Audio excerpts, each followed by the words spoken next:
Hi అండి. Good morning everyone. So Kyrgyzstan MBBS గురించి అండి ఈరోజు ఇన్ఫర్మేషను. చాలామందికి ఏంటంటే ఇన్ఫర్మేషన్ చాలామందికి తెలియదు కిర్గిస్తాన్ గురించి. మీకు అక్కడ ఏం చెప్తారు అంటే కిర్గిస్తాన్లో అడ్మిషన్ చేసేవాళ్ళు వీళ్ళు 100% ఇంటికి వచ్చేస్తారు డైరెక్ట్గా. సో వీళ్ళు జార్జియా వాళ్ళు డైరెక్ట్గా ఇంటికి వచ్చేసి అంటే మీకు ఏంటంటే 10th క్లాస్ ఇంటర్మీడియట్ అడ్మిషన్స్ మనం చేస్తారు చూసావా, చైతన్య నారాయణ పిఆర్ఓస్ అలా డైరెక్ట్గా వచ్చేసి అక్కడ ఇండియన్ ఫుడ్ అండి, ఇండియన్ మెస్ అండి, ఇండియన్ హాస్టల్స్ అండి, మేమే అక్కడ వెళ్ళి ఉంటామండి. తర్వాత ఇండియన్ ప్రొఫెసర్స్ అండి, ఇండియన్ లెక్చరర్స్ అండి, మన సపరేట్ హాస్టల్ అండి, మొత్తం మందేనండి. దీని గురించి చెప్తారు. చెప్తే ఆ యూనివర్సిటీ స్టాండర్డ్స్ ఏంటి, వరల్డ్ ర్యాంకింగ్ ఏంటి, క్వాలిటీ ఆఫ్ ఎడ్యుకేషన్ ఏంటి, సెక్యూరిటీ ఏంటి. Especially Kyrgyzstan is under developed country, అది గుర్తుపెట్టుకోండి. లాస్ట్ ఇయర్ కూడా చాలా మీరు గూగుల్లో ఒకసారి యూట్యూబ్లో చెక్ చేసుకోండి. అక్కడ అసలు మీకు చెప్పేది ఏంటంటే అది 100% అన్సెక్యూర్డ్ కంట్రీ అండి. మీరు ఏదో చాలా సెక్యూరిటీ ఉంటుంది, మేము ఉంటాము, ఇంకోటి ఏదో వీళ్ళు చెప్తారనమాట, పెద్ద పెద్ద హామీలు ఇచ్చేస్తారు. ఆ హామీలు ఏమి ఉండవు. ఒక అడ్మిషన్ మీకు 50,000 60,000 కట్టిన తర్వాత అర్థమవుతుంది మీకు వాట్ ఇస్ వాట్ అనేది. So Kyrgyzstan is the worst country. ఆ 30-40 లక్షల బడ్జెట్, ఆ 30-40 లక్షలు పెట్టే 30 నుంచి 40 లక్షలు అవుతుంది. చాలా మంది 20 లక్షలు అయిపోతుంది అని చెప్తారు. 20 లక్షలు అసలు కిర్గిస్తాన్లో అవ్వదు. మినిమం 35 నుంచి 40 లక్షలు ఏంది కిర్గిస్తాన్లో ఎంబీబీఎస్ అవ్వదు, 100% అవ్వదు. ఇంకా జార్జియాలో అయితే 50 లక్షల కంటే తక్కువ అవ్వదు. సో కిర్గిస్తాన్ గురించి మాట్లాడదాం, తర్వాత వీడియో చేస్తాను జార్జియా గురించి. సో కిర్గిస్తాన్ అనేది అండర్ డెవలప్డ్ కంట్రీ అండి. వాటిలో మీకు మన ఇండియా ఒక 30 ఏళ్ల క్రితం ఎలా ఉందో అలా ఉంటుంది. No standards, no security, no rules. వీళ్ళేదో జస్ట్ హామీలు ఇస్తుంటారంటే, అడ్మిషన్ చేసే వాళ్ళు హామీలు ఇస్తుంటారు. ఇప్పుడు యుక్రెయిన్లో కూడా అంతే కదా, హామీలు ఇచ్చారు, ఏమైంది? ఇంకా యుక్రెయిన్ కొంచెం పెద్ద కంట్రీ. ఈ కిర్గిస్తాన్ అనేది అండర్ డెవలప్డ్ కంట్రీ, 60 లక్షల పాపులేషన్. మన హైదరాబాద్లో ఒక 1/3 ఉంటుంది, ఒక మూలకు ఉంటుంది. వీళ్ళు ఎవరైనా సెక్యూరిటీ ప్రొవైడ్ చేయరు. లాస్ట్ ఇయర్ చాలామంది పిల్లలు కూడా చనిపోయారు అక్కడ. వీళ్ళేదో జస్ట్ ఊరికి చెప్తుంటారు. వన్స్ అడ్మిషన్ అయిన తర్వాత వీళ్ళు ఏముండదు. అడ్మిషన్ వరకే మీ ఇంటి దగ్గరికి వచ్చి మీకు చాలా వినమ్రతగా, చాలా పొలైట్గా మాట్లాడతారు. వన్స్ అడ్మిషన్ ఒక 50,000 కట్టి చూడండి, అర్థమవుతుంది వాళ్ళ గురించి. సో అసలు స్టాండర్డ్స్ ఉండవండి వాటిలో. కిర్గిస్తాన్లో స్టాండర్డ్స్ అనేవి ఉండవు, క్వాలిటీ ఆఫ్ ఎడ్యుకేషన్ ఉండదు. అసలు ఎన్ఎంసీ రూల్స్ ఫాలో అవుతుందో లేదు ఇప్పటివరకు తెలియదు. వాళ్ళు ఏదో ఉదరగొట్టేస్తున్నారు. రష్యా గురించి అడిగితే రష్యాలో వచ్చేసరికి ఎన్ఎంసీ రూల్స్ ఫాలో అవట్లేదంటే లైసెన్స్ ఎగ్జామ్ ఉంటుందంటే రష్యాలో లైసెన్స్ ఇవ్వరంట, రష్యన్ లాంగ్వేజ్లో రాయాలంట అని చెప్తున్నారంట. అంటే బేసిక్గా సార్ మీ కిర్గిస్తాన్లో అడ్మిషన్ అవ్వాలి కదా. ఇప్పుడు మరి కిర్గిస్తాన్లో అడ్మిషన్ అవ్వాలంటే రష్యా బాగలేదని చెప్పాలి, రష్యాలో ఆ ఎగ్జామ్ ఈ ఎగ్జామ్ ఉందని చెప్పాలి. కిర్గిస్తాన్ గురించి మాత్రం చెప్పరు. మళ్ళీ అక్కడ క్వాలిటీ ఆఫ్ ఎడ్యుకేషన్ గురించి కానీ, తర్వాత స్టాండర్డ్స్ గురించి కానీ, సెక్యూరిటీ గురించి కానీ, తర్వాత ఇంకోటి ఏంటి మనకి అసలు అక్కడ ఎన్ఎంసీ రూల్స్ ఫాలో అవుతుందో లేదు అసలు ఇప్పటివరకు తెలియదు. ఎన్ఎంసీ రూల్స్ అఫీషియల్గా ఫాలో అవుతుందో లేదు కిర్గిస్తాన్. నేను చెప్పే ఫస్ట్ హిట్ లిస్ట్లో కిర్గిస్తాన్ ఉంటుంది, డిగ్రీ నాట్ వ్యాలిడ్లో. Already Georgia degree not valid అనుకోండి, కిర్గిస్తాన్ అనేది హిట్ లిస్ట్లో ఉంటుంది.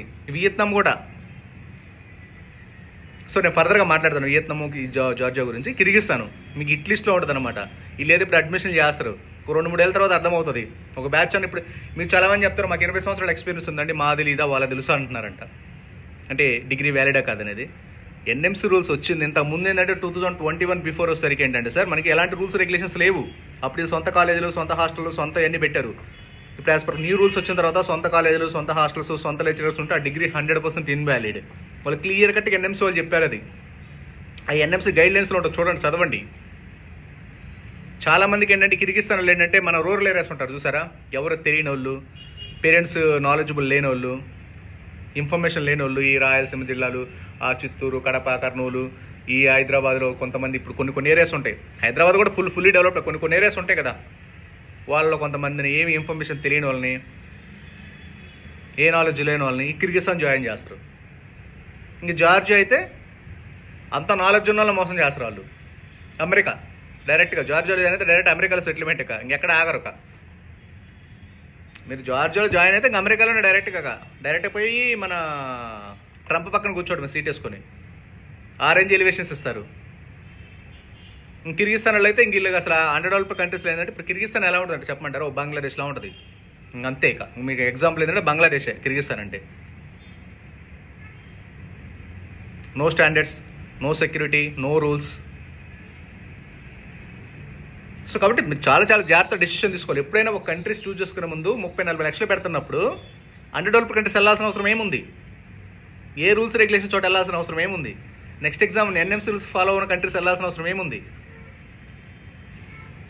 ఇది వాళ్ళు వెళ్ళారు, మనం వెళ్ళాము, వాళ్ళ డాక్టర్స్ అవుతారు, మన డాక్టర్స్ అవుతామంటే అవరు. Rules are entirely different. 2027 నుంచి రూల్స్ మొత్తం మారిపోయినాయి. అందుకే క్లియర్గా నిన్న కూడా వచ్చింది, May 29 కూడా వచ్చింది కదా. ఎన్ఎంసీ వాళ్ళు అఫీషియల్గా ఎన్ఎంసీ వెరిఫికేషన్ డాక్యుమెంట్ తీసుకుని వెళ్ళండి. తీసుకుని వెళ్ళకపోతే కన్సల్టెన్సీ వాళ్ళ బాధ్యత ఉండదు, ఎన్ఎంసీ వాళ్ళ బాధ్యత, గవర్నమెంట్ బాధ్యత ఉండదు. ఓన్లీ స్టూడెంట్స్ మీదే బాధ్యత. మీ అంతగా మీరు వెళ్తున్నారు కాబట్టి మీరే బాధ్యత. అవన్నీ తెలుసుకుని వెళ్ళమని క్లియర్ కట్ గైడ్లైన్స్ ఇచ్చారు, ఫైనల్ గైడ్లైన్స్.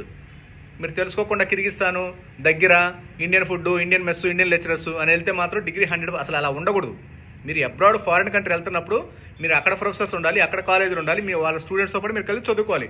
మనకుంటూ ఇండియా సపరేట్ కాలేజీలు, separate hospital, separate food mess ఉండొచ్చు, కాదని చెప్పట్లా. సపరేట్ లెక్చరర్స్ ఏంటంటే ఉండకూడదు అలా. ఇంతకుముందు పాత రూల్స్ ఫాలో అవుతున్నారు. డిగ్రీ 100% ఇన్వాలిడ్ అవుతుంది. అక్కడ ఏ కాలేజ్ కూడా అటాచ్డ్ హాస్పిటల్స్ ఉండవు. ఒకసారి కావాలంటే ఎన్ఎంసీ వెరిఫికేషన్ డాక్యుమెంట్ కలెక్ట్ చేయండి. అది చెప్పేది నెంబర్ ఆఫ్ వీడియోస్లో. కిర్గిస్తాన్ అనేది అసలు కిర్గిస్తాన్కి రష్యా సంబంధం లేదండి. కిర్గిస్తాన్ అంటే ఒక పాకిస్తాన్, ఒక బంగ్లాదేశ్, ఒక నేపాల్, శ్రీలంక, ఆ రేంజ్ స్టాండర్డైజ్డ్ కంట్రీ. రష్యా అంటే ఒక ఇండియా లాగా. అంటే మన చుట్టుపక్కల కంట్రీస్ ఎలా ఉంటాయో పాకిస్తాన్, బంగ్లాదేశ్, నేపాల్, శ్రీలంక, ఆ రష్యాకి అలా ఉంటుంది. ఉజ్బెకిస్తాను, కజకిస్తాను, జార్జియా, కిర్గిస్తాన్ ఇలా ఉంటాయి. కాబట్టి అసలు రష్యాకి కిర్గిస్తాన్ కంపారిజన్ కాదండి. అసలు కంపారిజన్ లేదు, జీరో. ఒకప్పుడు పార్ట్ అది రష్యాలో. రష్యాలో ఏంటంటే రష్యాలో మీకు టాప్ నాచ్ మెడికల్ కాలేజీలు. మీకు ఇండియాలో 600 స్కోర్ వస్తే ఎలాంటి మెడికల్ కాలేజీలు వస్తాయో రష్యాలో జస్ట్ మీరు క్వాలిఫై అయినా, ఇండియాలో జస్ట్ క్వాలిఫికేషన్ మార్క్స్ వచ్చినా మీకు ఇండియాలో 600 స్కోర్ వస్తే ఎలాంటి కాలేజీలు వస్తాయి? గాంధీ, ఉస్మానియా, టాప్ మెడికల్ కాలేజీలు వస్తాయి.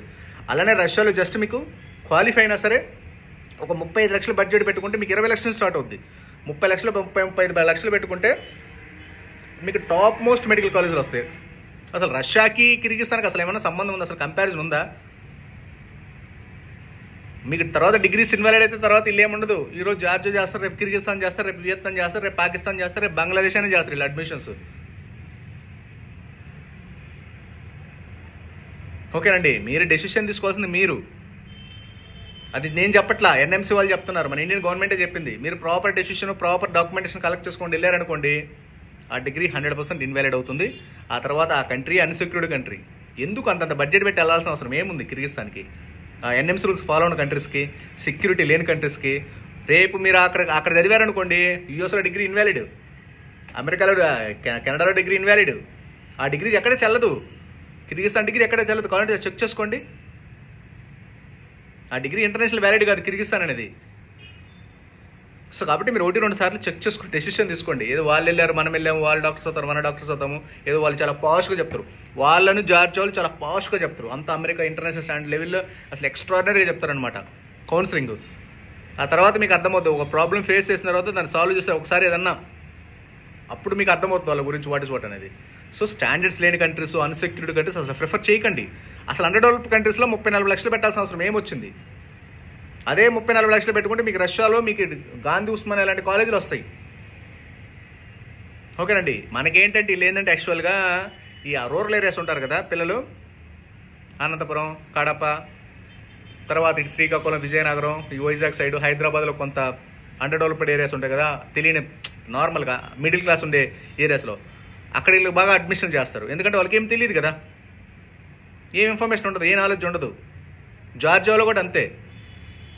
వాళ్ళు America, America, Australia, New Zealand, Germany డైరెక్ట్గా అక్కడ దింపేస్తారు. ఇక్కడ మీరు జార్జియా కూడా వెళ్ళాల్సిన అవసరం లేదు. హైదరాబాద్లో ఫ్లైట్ ఎక్కడం, డైరెక్ట్ అమెరికాలో దిగడం. ఆ రేంజ్ ఎలివేషన్స్ ఇస్తారు. ఇప్పటి వరకు 20 సంవత్సరాలు 30 సంవత్సరాల ఎక్స్పీరియన్స్ ఉందన్నారు. ఎవరైనా అమెరికాలో సెటిల్ అయిన వాళ్ళు, ఎవరైనా అమెరికాలో సెటిల్ అయ్యారా? ఆస్ట్రేలియాలో సెటిల్ అయ్యారా? కెనడాలో సెటిల్ అయ్యారా? ఒక్కరు కాదు ఒక్కరైనా ఇలా జార్జియా, కిర్గిస్తాన్ వెళ్ళి చదువుకున్న వాళ్ళు ఉండరు. ఎందుకంటే వాళ్ళు చెప్పేదంతా ట్రాష్ అనమాట. జస్ట్ అడ్మిషన్లు, మనీ కోసం మాత్రమే. మీ డోంట్ బ్లైండ్లీ ట్రస్ట్ చేయొద్దు వాళ్ళని. ఓకేనా? మీరు 1-2 సార్లు ఆలోచించి డెసిషన్ తీసుకోండి. ఏదైనా డౌట్స్ ఉన్నా, కొరీస్ ఉన్నా just contact below numbers. Okay, thank you very much.